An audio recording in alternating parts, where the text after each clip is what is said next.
Minnesota Vikings let one slip away Monday night against the Seattle Seahawks, 37-30, and it just felt like, especially early on in that game, that this was destiny. This is the Vikings' time to move to 9-3.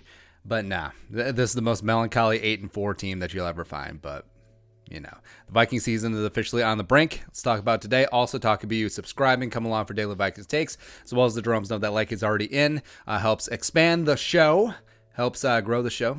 Don't you know? That's what we all want here. So look at the playoff picture right now. Production value. Vikings are at the aforementioned 8-4, slotted in the 6 seed wild card. If the season ended today, the Vikings would be up at Green Bay 9-3, currently leading the NFC North. Lambeau Field, let's get it on. Border battle, wild card weekend, let's go. So the upcoming showdown at US Bank Stadium in 3 weeks for Monday Night Football is going to be huge. And also, you look behind the Vikings. So the Bears are at 6-6. Even though they do technically have one up in the head-to-head, but whatever. The Rams are the team that is mostly concerning because they won't die, and they're just chomping at the bit to try and get back to the Super Bowl and just play terribly in the worst Super Bowl of all time. So that's what they're trying to do. And also, if the Vikings and Rams end up with the same record, since there is no head-to-head, it would go down to conference record. And just looking to the tiebreakers right now, Vikings currently are 6-3 in NFC with 3 to go. Rams are currently 5-3 with 4 to go. So, blah, blah, blah, blah, blah, blah. Basically, Vikings take care of business. Everything will take care of itself. There you go. But say the Vikings beat the Packers, then end up with the same record. Who wins the NFC North? Well, it's not really in the Vikings' favor, mainly because they shot the bed against Chicago, against Chase freaking Daniels. So tiebreaker then goes to division record. Packers are currently 3-0. Vikings are 1-2. So the Vikings would need to win out in the division. I got 3 games left, all at home, and then hope Green Bay gets tripped up by Detroit or Chicago or both. And then if they're still tied after that, goes the common games. So right now, Packers are 7-1. Vikings are 6-2 in common games. So basically, all the tiebreakers are working against the Vikings. So to have any shot at the division, Vikings need to outright have a better record. That's going to be the best shot.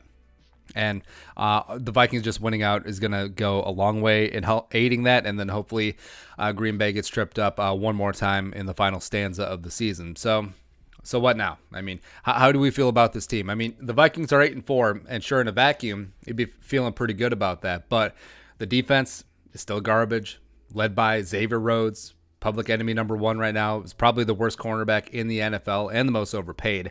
And then also you look at the offense where Thielen is still out with a hamstring, and yeah, it was a smart move. If he wasn't 100% to sit out on Monday night against Seattle, certainly could have used him, but also if he would have re-aggravated it basically would have shelved him for the season. Also, he may have re-aggravated it last week in practice on Tuesday, so could the Vikings be without Thielen again against Detroit, or potentially a few more weeks? I don't really know. And the Vikings are running very poorly in the injury department right now. So Dalvin Cook, who banged up that right shoulder on the fumble against Seattle, Zimmer says he's fine. Well, if he's so fine, how come he didn't return in the game? And then Dalvin, he vows to return against Detroit. But also, I feel like it was in conjunction to the shot that he took on the 2-point conversion against Denver, against Derek Wolfe, where he's on the sideline. He was working on that shoulder a little bit. So I think that is lingering. And also, remember we pointed out a couple days ago, that that right shoulder is the one that he had to have surgically repaired to repair a labrum back in college at Florida State. So that could be a lingering issue, although I do think Alexander Mattison could fill in nicely. He's not Dalvin Cook. I mean, Dalvin was playing at an MVP-esque level if you took quarterbacks out of the equation, because MVP is just a quarterback award now, but I mean, that'd be a monster loss. And Diggs also got dinged up too. The only thing that the Vikings have going for them right now is Kirk Cousins is playing phenomenal. You win, universe. Yeah, he's doing what he can with what he has. No Thielen, no Dalvin for most of the Seattle game. Diggs has been here or there, and it's pretty amazing where Kirk Cousins is not the problem with the Vikings. And right now down the stretch, with the defense being terrible as well as the offensive weapons being suspect or injured, Kirk Cousins is the only hope. Pushing all the chips in, all 84 million on Kirk Cousins. Bet it all on White. Cool. And more production value. You got the 538. currently has the Vikings playoff chances at 82% after the Seattle loss. So, even though the Rams are nipping at the heels, a lot of tiebreakers do favor the Vikings right now. So that's why it's at 82%.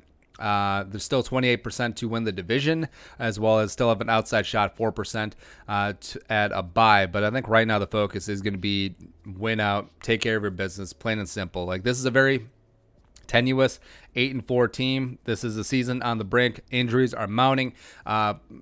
Performance on the defensive side of the ball has not been there, but the Vikings need to win out, need to beat Detroit. You need to win in LA, and they've basically mailed in the season.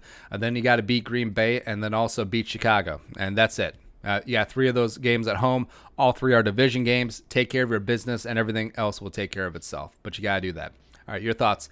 Let us know in the comment section below. Also, subscribe for daily Vikings takes. If you want to support the work, below some in the Venmo. Plus, give us a follow on social media as well. But until next time, Skol, production value.